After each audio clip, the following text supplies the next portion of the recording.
kahit gaano pa karami ang pera mo, hindi pa rin matutupad ang pangarap mong maging babae. Wala ka pa ring matres, patayo ka pa rin kung umihi.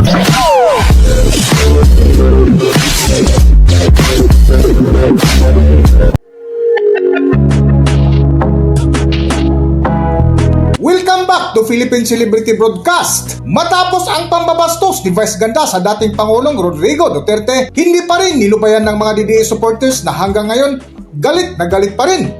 Sa vlog nga, nagbitira ng kolumnista na si Christopher Min ay isa ito sa kanilang mainit na topic na kung saan itinawid nila ang banat ng mga solid DDS supporters laban kay Vice Ganda. Kaya eto na nga po, ano-ano ang aming mga itatawid sa inyo na naririnig na papanood po namin. Unang-una, yung anong sabi, mayaman ka man, Vice Ganda, kahit gaano pa karami ang pera mo, hindi pa rin matutupad ang pangarap mong maging babae. Wala ka pa ring matres, patayo ka pa rin kung umihi. Diba? Diretso yun. Grabe, oo. Oo, At saka ito, yung mga nagsasabi na ito, talagang with conviction talaga, yung gigil na galit. gigit. Hindi lang basta sinabi ito, talagang pinamumukain para mararamdaman mo yung gusto nilang ihatid. Oo. At ano pa yung sabi tungkol sa may... Ay, at sinasabi pa nila ng 4 na bisis mo yan lagyan ng make-up. 4 na patong. Oo, ng patong. Yung Punda. Oo, nung ano pa tawag yan? Foundation. Masilya ba yun? Foundation. Foundation. Sobra ka naman, foundation, no? sobra ka naman ng masilya. Kahit na lagyan mo pa na 4 na patong yung foundation ng mukha mo, lumalabas pa rin ang pagkaburug-burug. Oh, yun. Yung grabe. nagiging personalan na tuloy. Ito na, doon na siya.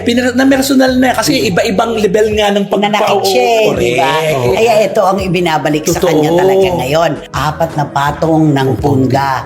Tapos burug-burug pa rin. Yun ang sinasabi laban sa...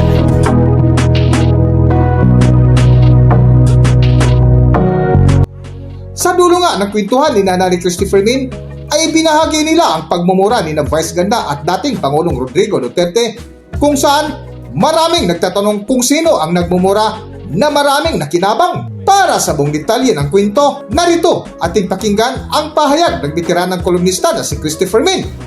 Diba? Wala din siya Ganun pa eh. rin. Andyan siya pero wala na. Wala din siya. Pero Walang garansya talaga. Popularidad, yung mga palakpak, hihina yan. Papuri, hindi mo na maririnig yan. Mga sigaw, mapapaos yan. Isang araw, bababa at bababa ang sino mang nasa itaas. Di ba? Oo. Ganun lang yun. Walang forever. Kaya yung sinasabi ng mga vloggers na kampe kaya dating Pangulong PRRD, aba, Mario Josep, ang tindi nun.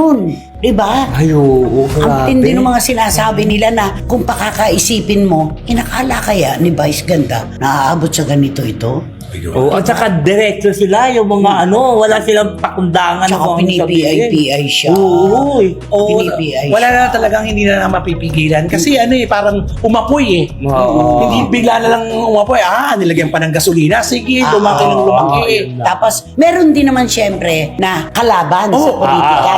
Sasabihin, paiyak-iyak kayo ngayon. Samantalang yung poon nyo nga, noon nagmumura din naman. Di ba? Oo. Nagsasalita din ng kung ano-ano na hindi dapat sabihin ng isang pangulo. Merong gaganon. Iyakin kayo. Pero syempre, andun yung tuga ulit. Ay, oo. Sasagutin uli nila yon. Wala nang Diba? katapusan ito. Oo. Wala na, oo. Alam mo, sinagot nga yan nila eh. Nasabihin na, nagmumura nga siya pero marami siya nagawa sa bayan. Ay, ikaw, Vice Pangit, may nagawa ka ba sa bayan? Oo, Ginanon siya. Hanggang dito na lang muna ang ating video at kung nagustuhan nyo, huwag kalimutan mag-subscribe at pindutin nyo na rin ang notification bell para ma-notify kayo sa ating susunod na video. Maraming salamat!